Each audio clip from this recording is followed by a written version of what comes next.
Señoras, señores, ¿qué tal? Muy buenas tardes y bienvenidos a este nuevo webinario que hacemos para EFPA. Muchísimas gracias por acompañarnos. Tenemos una hora por delante bastante, intensa y cargada de emociones. Vamos a acercarnos a las finanzas de una forma muy diferente, desde el autoconocimiento.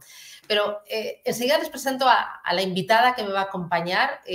Antes me gustaría recordarles, primero, que tienen un chat a su disposición. Ya saben que a través de él nos pueden escribir desde este mismo instante y a lo largo de toda la charla cualquier duda y cualquier pregunta, que en la recta final pues se las plantearemos a nuestra invitada para que este webinar sea mucho más rico y mucho más productivo y que tenga muchas más aristas. Seguramente que ustedes pueden aportar muchísimo.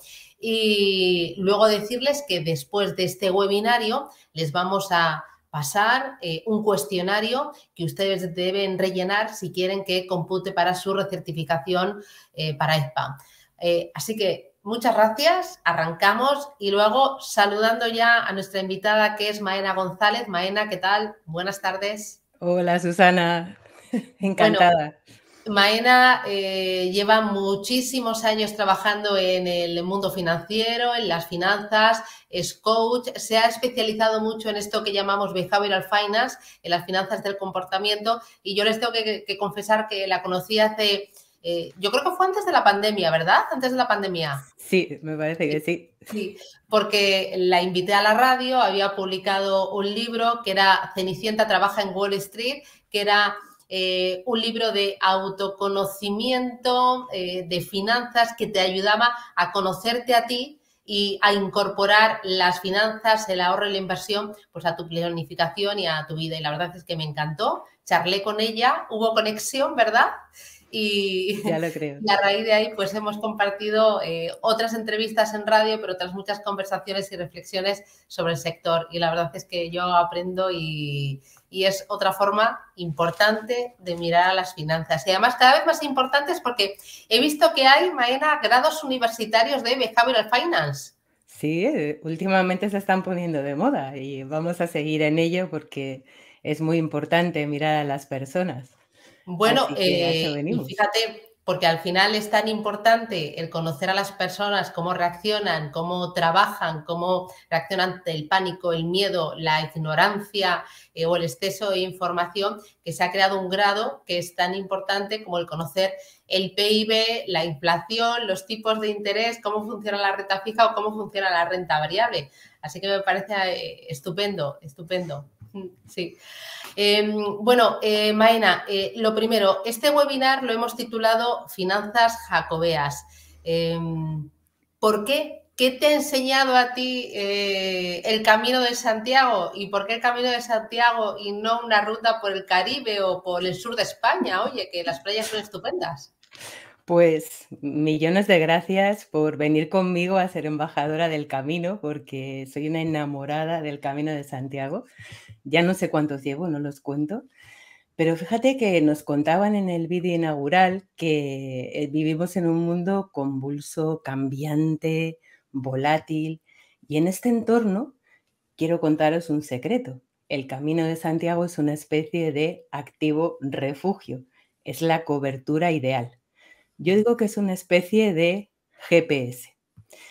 La G vendría porque es genuino, por algo acoge las mayores o muchas de las mayores joyas culturales de nuestro país, desde Atapuerca hasta el modernismo de Gaudí.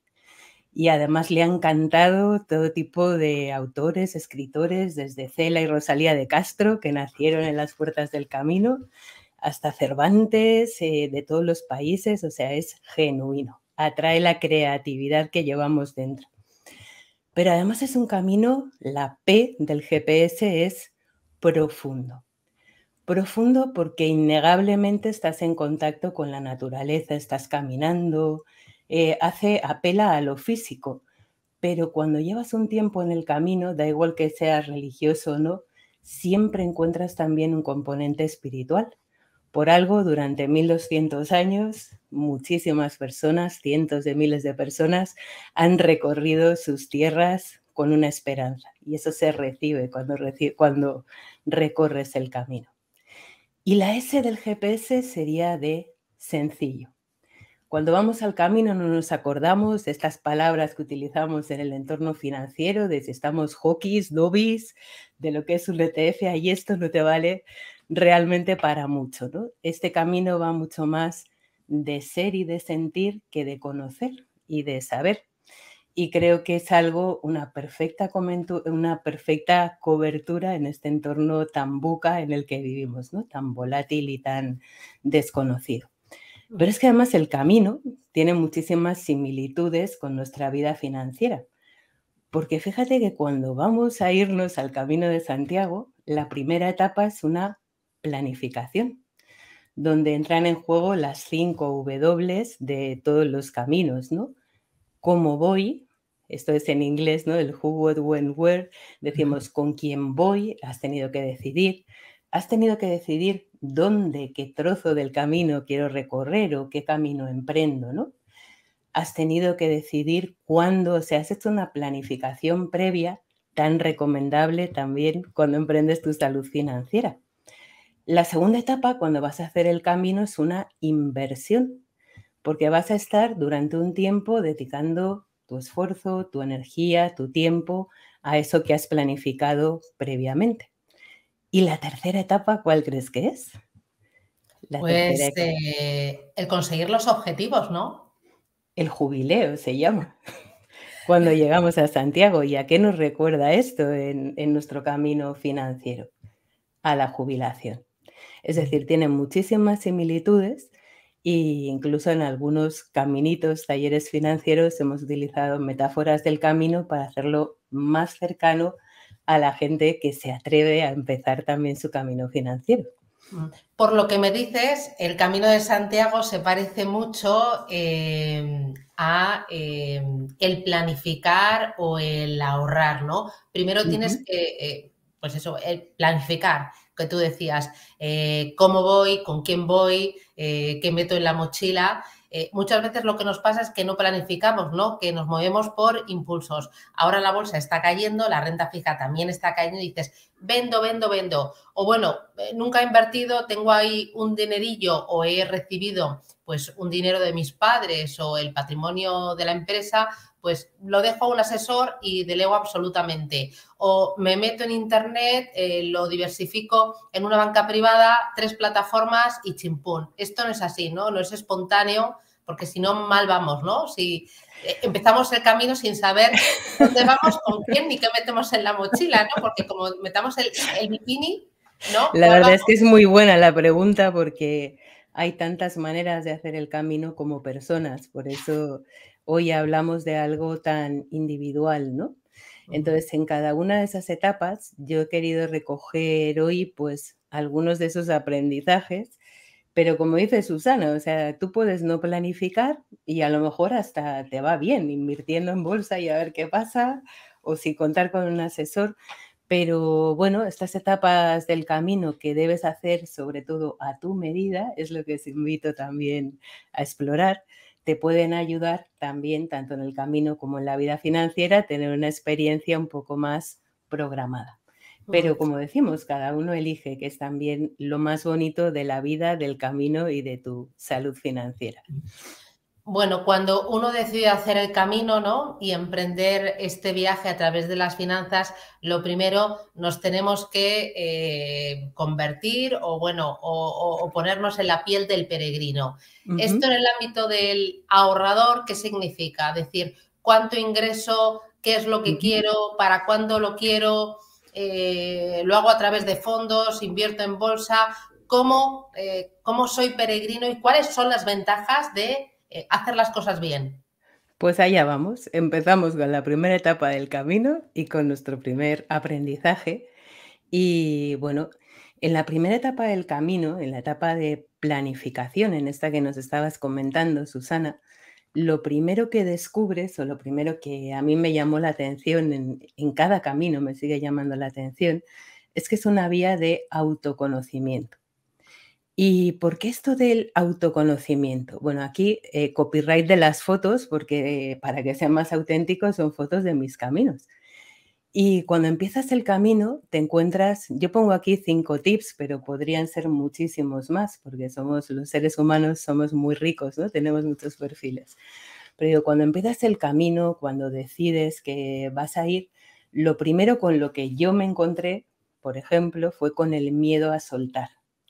¿Y qué es esto del miedo a soltar en el camino? Bueno, pues yo me puse a preparar mi primera mochila, empecé a meter cosas ahí, yo creo que metí hasta una cafetera italiana, ligerita ella, ¿eh?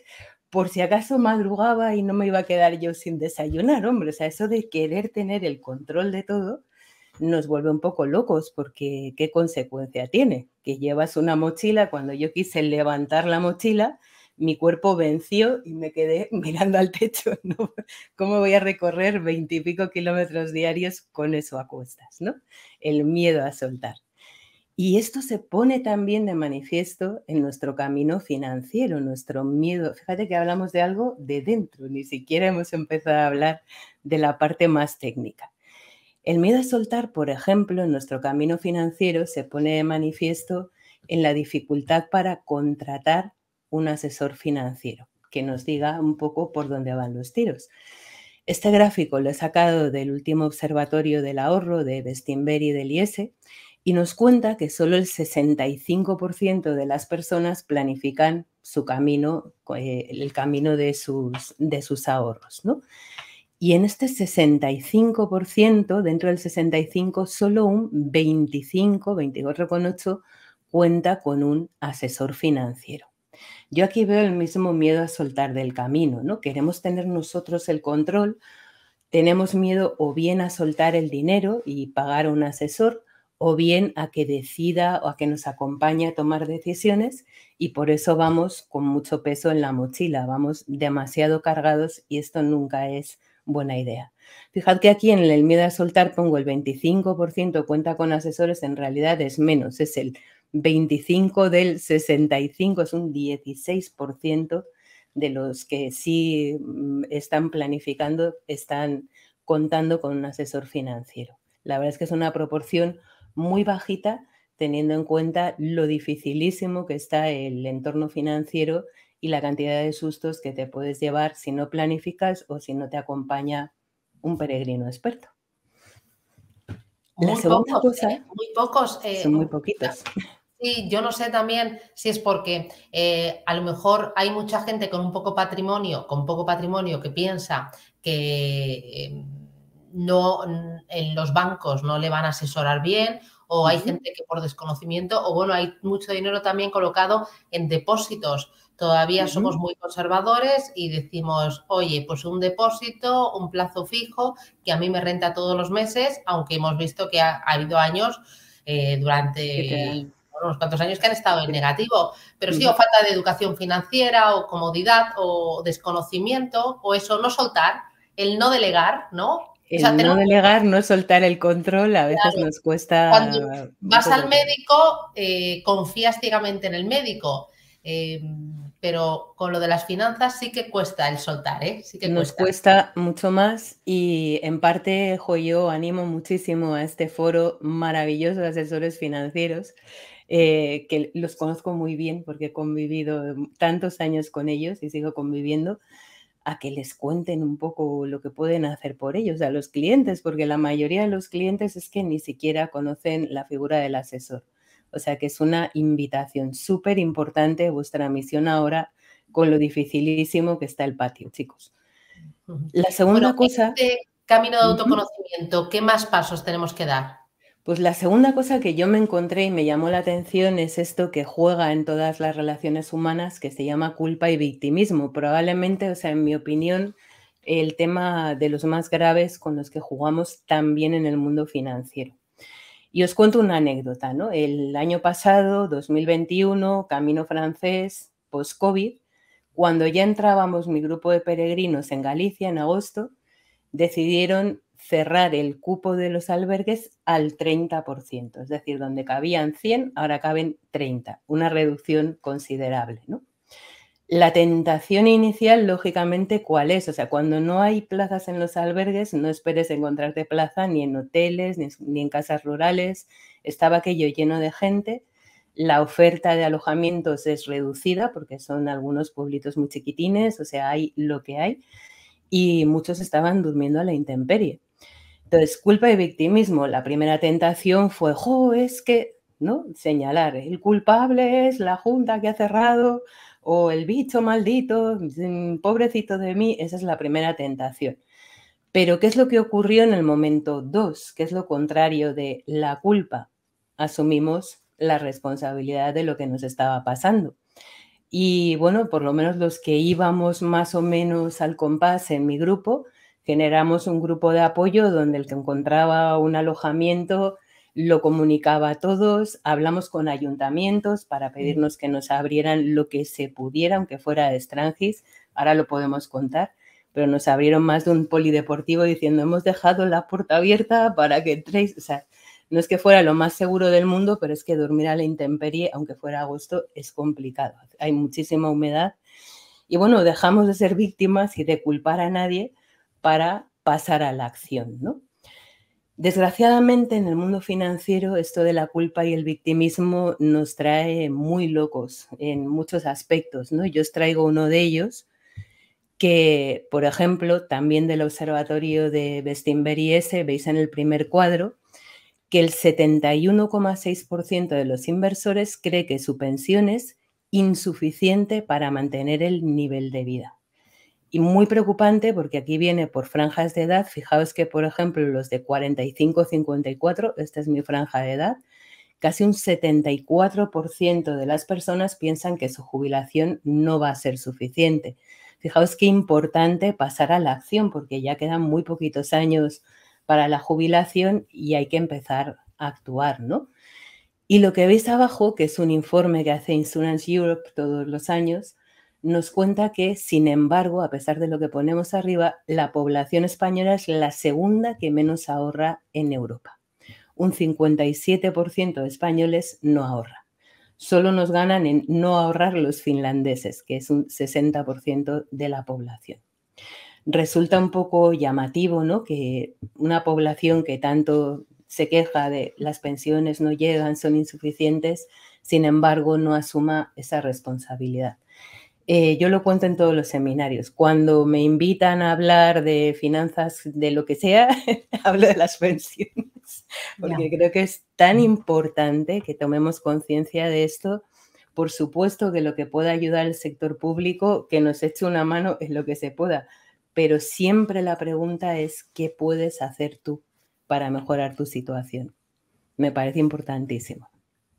Vamos a ir con la siguiente, un poquito más deprisa, que si no Vamos se nos allá. van a quedar cosas colgadas. La siguiente hacemos dos en una, el juicio excesivo y los estereotipos, porque tienen mucho que ver. Cuando estás en el camino y aunque te suene raro, pues muchas veces decimos, anda, los que van en bici es que lo tienen mucho más fácil. O siempre juicio, ¿no? ¿Qué es lo que pasa? Que si en algún momento tienes la ocasión de ir tú en bici, no lo haces porque has estado señalando y son los feos del camino, ¿no? Y esto del juicio excesivo y lo de montar estereotipos también ocurre en el mundo financiero. Mira, este es un libro que se ha publicado hace poco de un sociólogo historiador alemán, Rainer Zitelmann, que habla de los ricos ante la opinión pública. Los muy salados han hecho un sondeo en varios países europeos y en Estados Unidos y lo que querían saber es qué piensa la gente de los ricos. Y muy resumido, aquí nos cuenta que el 64% de los españoles cree que los ricos no son buena gente, no son personas decentes. Los asocian, o sea, dicen que los ricos se enriquecen aprovechándose de los demás, o sea, te lees los sondeos y la verdad es que es bastante preocupante la opinión que tenemos de ellos o que tiene el público en general, porque es una encuesta con miles de participantes, ¿no? ¿Qué es lo que pasa, igual que en el camino, cuando juzgamos a un determinado segmento de población? Que no, pues yo me lo he encontrado en muchas sesiones de coaching. La gente no quiere ahorrar para no ser un indecente como los ricos que se aprovechan de los demás. Igual suena muy infantil, pero esto de los estereotipos, os pongo aquí la imagen de uno de mis libros favoritos, La tercera alternativa de Covey, el autor de los 7 hábitos de la gente altamente efectiva, que los estereotipos lo que nos cuenta, este es un libro de negociación maravilloso, nos dice cuando tú estereotipas a alguien le dejas de entender porque le dejas de ver, pierdes muchísimas oportunidades. O sea que esto que estamos contando no os va a sonar raro con lo que está pasando, por ejemplo, con los impuestos actualmente en España, ¿no? Con el impuesto a la riqueza, que paguen los ricos, pues en el fondo los que más lo sufren son los que promueven este tipo de juicios que no favorecen a nadie. Vale. Y la tercera cosa que aprendemos cuando empezamos el camino en el autoconocimiento es lo que yo llamo aquí mejor mañana. Esto pasa más bien antes de empezar el camino, ¿no? Y yo no le llamo procrastinación porque creo que esa palabra tiene connotaciones un poco peyorativas, ¿no? Es como si supieras hacerlo y no quisieras y lo pospusieras, no. Mejor mañana se refiere a, oye, pues yo haré el camino mejor cuando adelgace 10 kilos o cuando mi niño cumpla 15 años. Bueno, cuando cumpla 15 años igual ya no quiere ir contigo, ¿verdad, Susana? Sí, sí, sí. Yo me los he llevado por si acaso antes. No, y luego se te pasa la vida. Estos, al final, llevándolo a lo que es economía y finanzas, hay que ahorrar y hay que ahorrar desde el minuto cero, cuanto antes. Lo ideal es con tu primer sueldo destinar antes de pagar la factura del móvil, de salir de copas o de irte de compras de Zara, pues aportar algo de forma periódica, de forma constante y regular, sin excusas, ¿no? Que sea la primera letra que salga de tu primer sueldo. Completamente de acuerdo. El mejor mañana, cuando a mí me cuentan, no, es que cuando crezca mi niño, yo digo, pues bueno, ya mi peque me la llevé con 7 años al camino la primera vez y se lo pasó bomba, ¿no? Les doy un poco recursos que les pueden ayudar si de verdad quieren a tener esta experiencia. Y en el mundo del ahorro, ¿cómo se manifiesta el mejor mañana? Bueno, pues aquí tenéis un informe que hace Eurostat. Los números son del 2019 porque se ha publicado posteriormente, pero no salía España en la foto, por eso traemos este, ¿no? Pero un dato muy preocupante con el mejor mañana, el 33% de los hogares españoles no puede hacer frente a un imprevisto económico, 2,5 puntos por encima de la media de la Unión Europea. Este mejor mañana, ya digo, yo no le llamo procrastinar porque mi sensación es que mucha gente ni siquiera es consciente o no sabe por dónde empezar. Pero creo que nuestra misión un poco como profesionales del sector es hacer eco de esta situación porque es realmente grave y preocupante. O sea, ahora nos están hablando de que viene un momento de recesión económica, no sabemos si depresión, y estos números ponen a los hogares españoles en una situación tremendamente vulnerable. Y eso es lo que encontramos en el primer paso del camino. Claro, tú haces el camino, pero el camino es de ida y vuelta, ¿no? Que ahí ya he visto que has puesto la slide del juego de la OCA. Cuéntame esto que nos va a enseñar. Pues yo no sé si lo sabéis, y es una pequeña leyenda, no es seguro, ¿no? Pero dice la leyenda que el juego de la Oca es un mapa que inventaron los antiguos templarios, que eran guardianes del camino, era una orden religiosa y militar, para enseñar a los de la orden dónde estaban los puntos clave del camino. Es una especie de mapa. Y tiene forma de espiral, como todos los caminos iniciáticos. También lo encuentras en la Catedral de Chartres, en el famoso laberinto, porque es como un camino donde primero vas hacia adentro, lo mismo que yo sugiero hacer con las finanzas, primero te conoces y luego te llevas todo lo aprendido al camino de fuera. Incluso en el juego de la Oca, los antiguos templarios, si es que lo hicieron ellos, que es probable, ya os digo, hay estudios históricos que sí lo fundamentan, pues hablaban de algunos avatares que te puedes encontrar en el camino, pues el pozo, te puedes encontrar, o sea, los problemas, te puedes encontrar la posada, que está muy bien, pero pierdes un turno, es como muy simbólico, ¿no? Muy metafórico. Incluso las casillas del juego de la Oca tienen un significado más allá que el propio número, ¿no? Las ocas están en todos los múltiplos de 5 y en todos los múltiplos de 9, que eran números muy importantes para los templarios. ¿Qué tiene que ver esto del camino, de ida y vuelta y del juego de la Oca con nuestra vida financiera? Bueno, lo primero, yo creo que tener un mapa es fundamental, porque tanto en el camino como en nuestra vida financiera hay muchísimo intrusismo.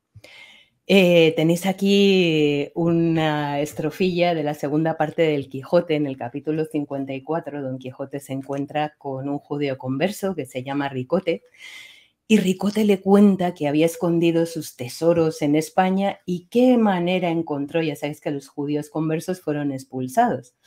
Y cuando quiso volver a recuperar su dinerito, lo hizo disfrazado de peregrino y sumándose a un grupo de falsos peregrinos. Por eso dice, juntéme con estos peregrinos que tienen por costumbre de venir a España, muchos de ellos cada año, para visitar los santuarios que los tienen por sus indias y por certísima granjería. Los muy pellines que hacían, pedían dinero, a los peregrinos se les trataba muy bien, se les daba bien de comer, se les cuidaba, había incluso leyes para cuidarlos, entonces era la manera de, me meto por aquí y hago lo que sea. De ahí viene que los peregrinos tengamos credenciales todavía hoy en día para acreditar que lo somos y que vean el camino que hemos recorrido.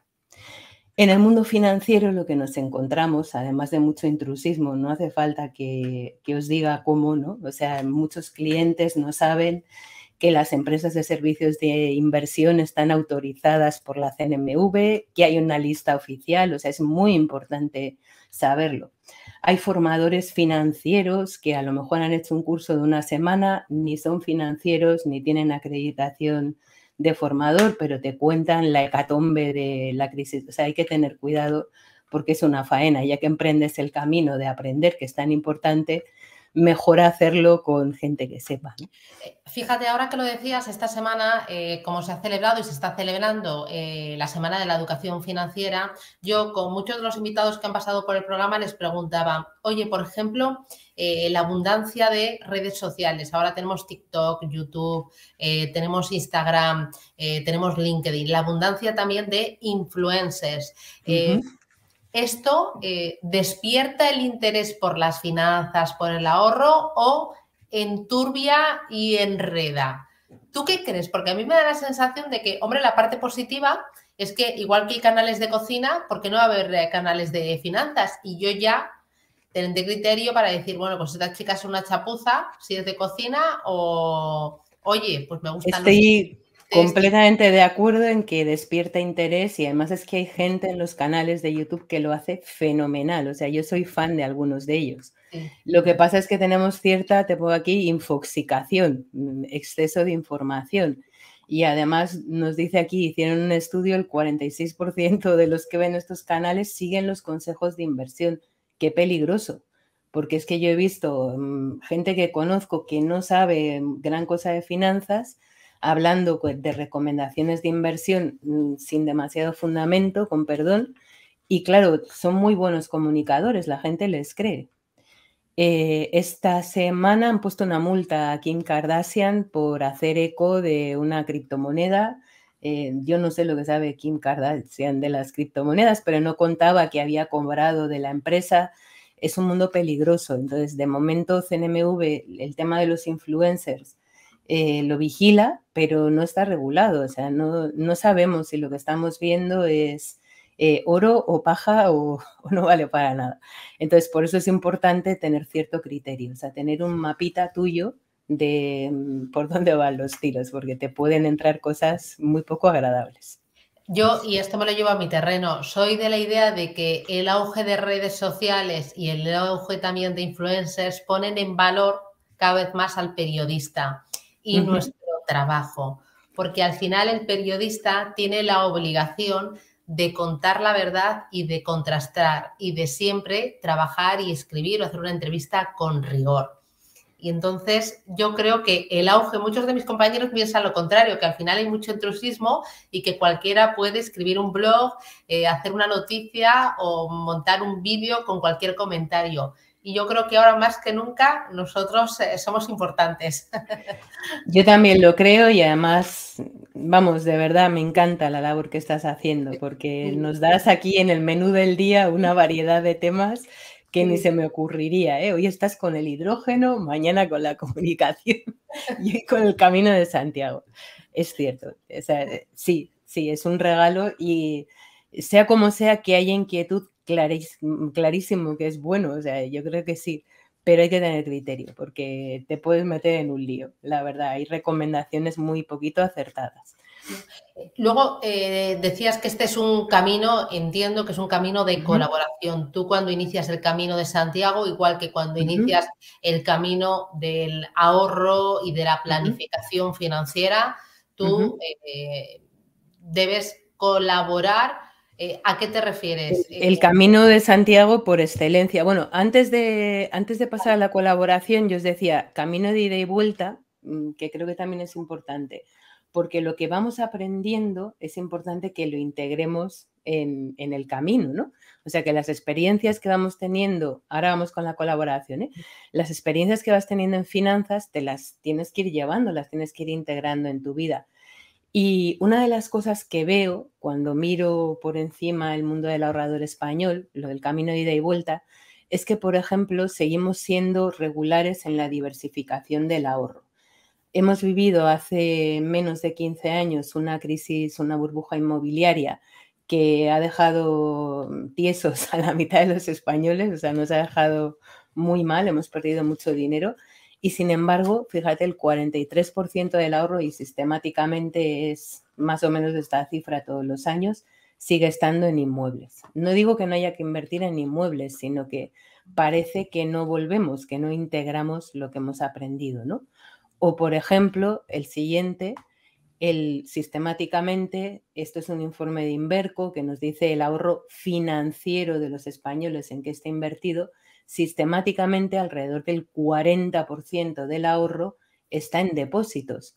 Y esto es esta cifra en el 2011 cuando pagaban un 4 o 5% y en el 2021 cuando pagaban, como os decía Susana, cero o negativo.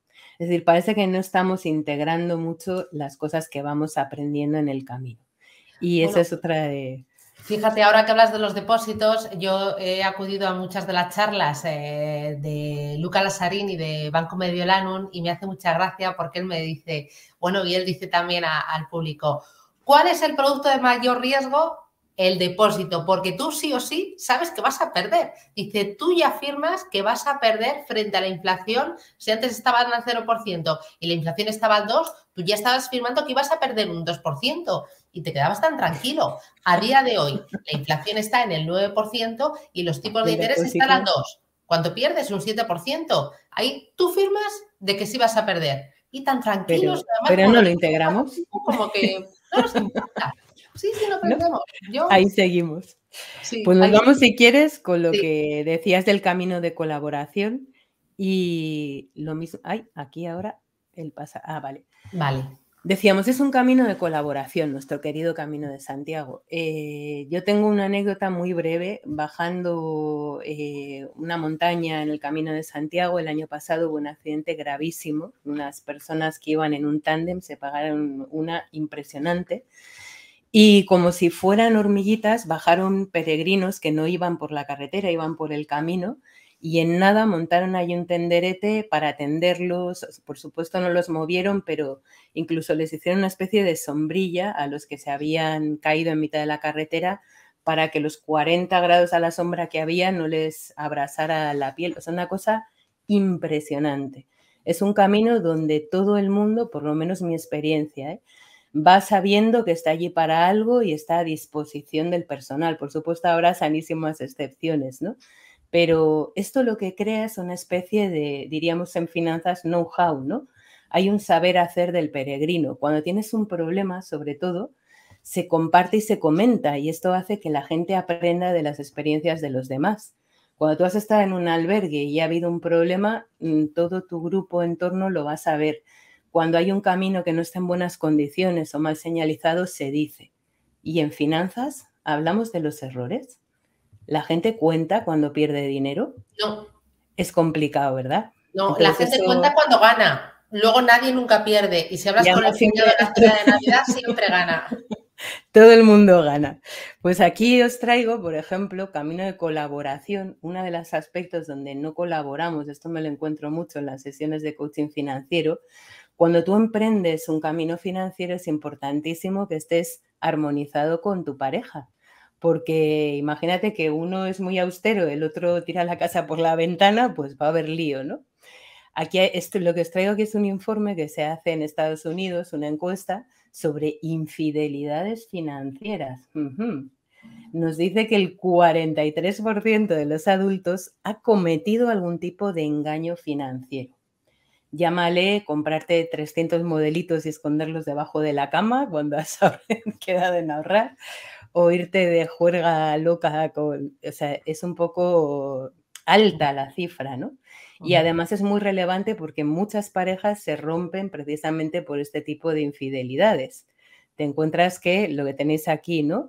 Si pienso que mi pareja fuera deshonesto sobre el dinero, un 58% de las personas encuestadas, que son miles, romperían la relación.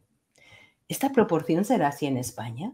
¿Tú qué piensas, Susana? Bueno, yo creo que incluso puede ser mayor, porque yo soy de la idea de que no hay que contarlo absolutamente todo. Yo muchas veces he tenido algún ataque consumista, ya sabes, en internet, que le das y compras, y al portero le he dicho, cuando llega un paquetito, silencio, es secreto absoluto. Hasta que no me vea a mí sola en el coche, no diga nada. Yo tengo hasta una amiga que me pasaba, oye, ¿me escondes en tu casa? Esto que me he comprado, que no quiero que se entere mi pareja, es tremendo. No hace falta dar disgustos, ¿para qué vas a...? Pues cuidadín, porque esto afecta a las relaciones de pareja. Y colaboración también con los más pequeñitos, pobres, que tienen derecho a saber de finanzas y a saber la situación de la familia. Esto es un estudio que se hace todos los años en Reino Unido, donde la educación financiera es curricular desde el 2014. Y aunque estudian en el cole finanzas, el 75% de los peques dice que su familia es su principal fuente de educación financiera. Y en España, ¿qué proporción sería? Teniendo en cuenta que en el colegio no les enseñamos nada sobre el dinero, ¿no? Lo que tenéis abajo, la carita seria, nos dice que el 67% de los chavales sufre estrés por motivo del dinero. Y esta proporción sube hasta el 82% en la franja de 17-18 años. Mi querido Warren Buffett, no le conozco, pero le sigo mucho, dice que el mayor error que cometemos al educar en finanzas a nuestros niños es esperar a los 15 años en vez de empezar en preescolar. Yo aquí a los papis les animo muchísimo porque a los niños les encanta aprender de dinero. O sea, desde los 5 años tú les puedes contar, les puedes enseñar y es muy valioso para su vida futura. Va a estar siempre ahí. Fíjate, de todas formas la cultura española es diferente porque siempre tenemos cierto pudor de hablar de dinero. Por ejemplo, siempre es habitual, bueno, antes que los abuelos a lo mejor te daban el sobre con el dinero o cuando ibas a merendar a lo mejor te daban, no sé, 500 pesetas, 1000 pesetas. Y entonces yo recuerdo que mi madre me decía, tú no abras el sobre, tú no lo mires, tú di que no, aunque luego lo vayas a coger, pero tú di que no, que gracias.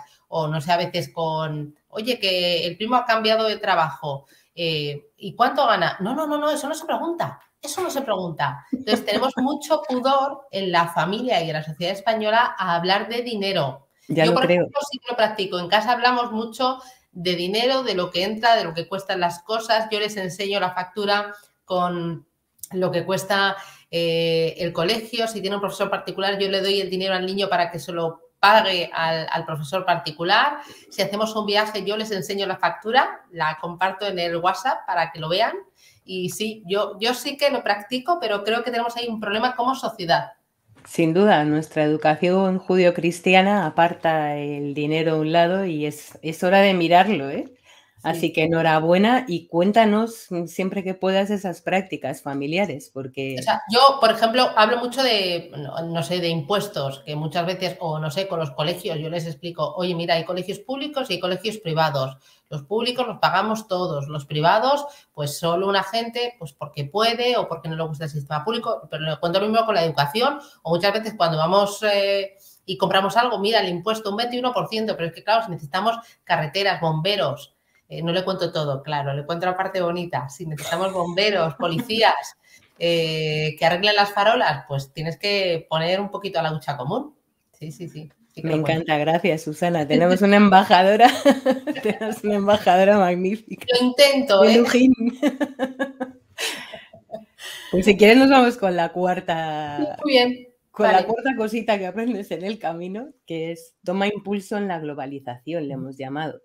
Porque si hay una cosa valiosa del camino bonita es que muchas veces estás en los albergues cenando en la mesa con los 5 continentes. ¿En qué otro sitio puedes vivir esta experiencia, no?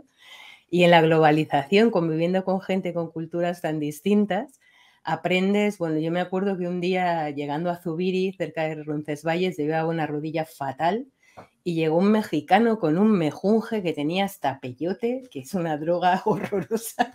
Me hizo así en la rodilla y se me curó. Dices, globalización. Eso no lo había conseguido nadie de los españoles que iban conmigo. O sea que, en fin, te pasan cosas muy divertidas, ¿no? Conviviendo con otras culturas. Obviamente, y más en el momento actual, en el mundo de las inversiones, la globalización, diversificación es fundamental.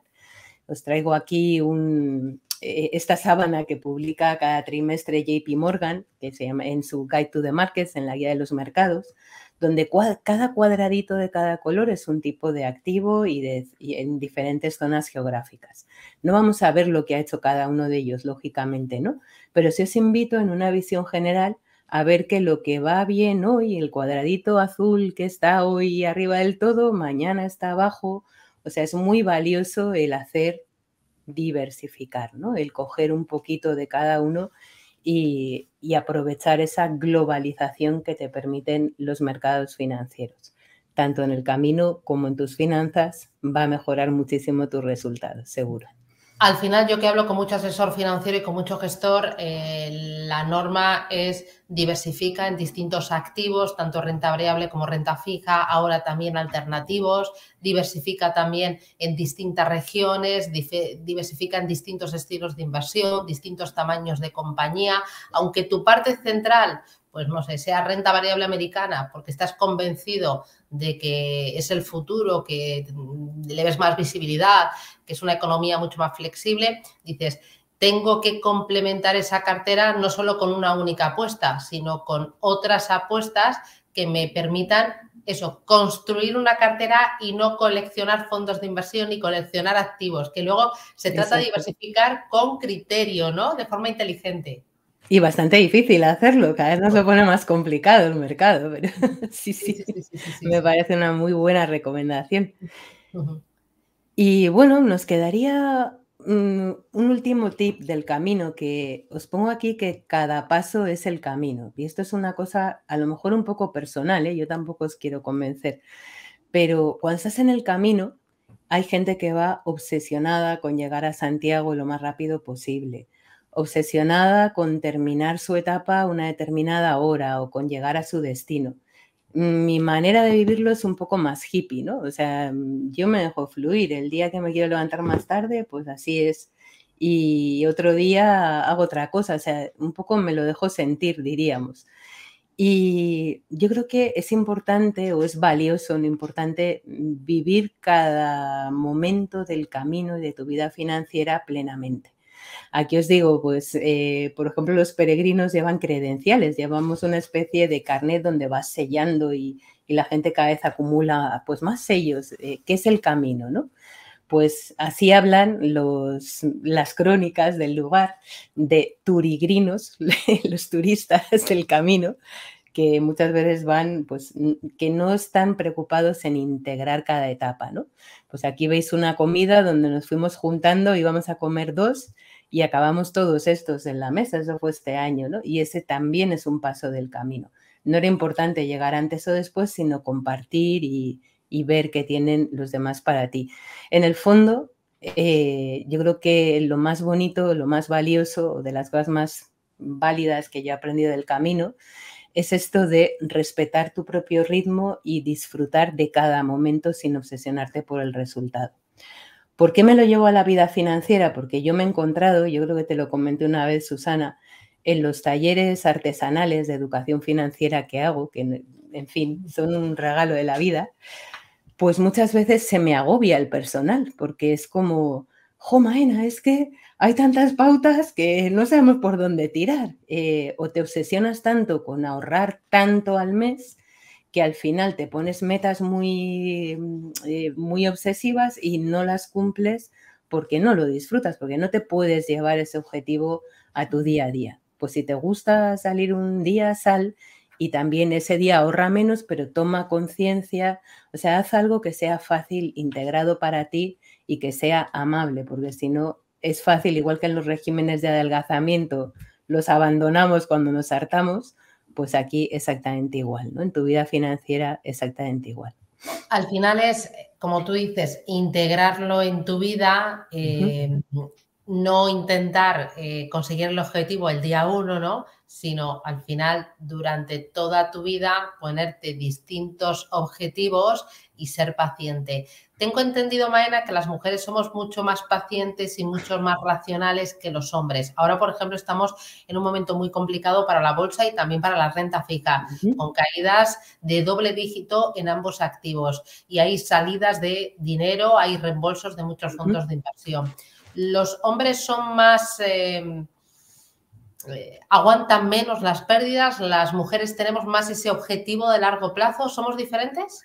Pues hay un libro al respecto que te facilitaré porque es que no me acuerdo ahora mismo del título, de una autora americana que estudia las diferencias a la hora de invertir. ¿Tú lo conoces? ¿Has oído hablar de él?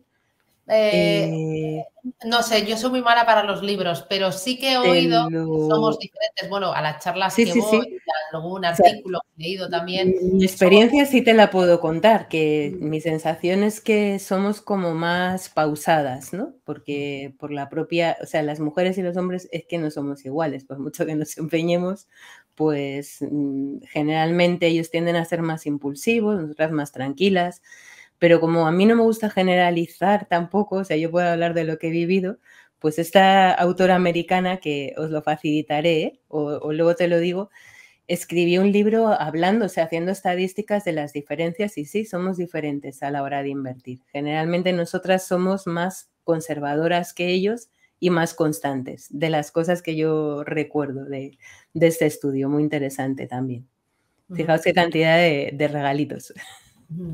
Después de este camino que hemos iniciado, ¿no? Comparando el Camino de Santiago con esa planificación y con ese incorporar a tu vida ese ahorro, esa colaboración, ese tener un objetivo, el no improvisar, el aprender de los errores y de compartir también los errores, el de formar también en familia de las finanzas, del ahorro, al final tú tienes una propuesta concreta para todos esos asesores que hoy nos están escuchando, ¿no? Y que todos los días o muy a menudo se sientan con su cliente para explicarle cómo van las cosas. Y que es un año muy difícil para explicarlo, sobre todo entiendo que mucho más difícil para ese ahorrador conservador que decía, no, yo no quiero riesgo, pero lo que no quiero es perder dinero. Y esta vez no has tenido riesgo, pero has perdido casi tanto como el que tenía riesgo, ¿no?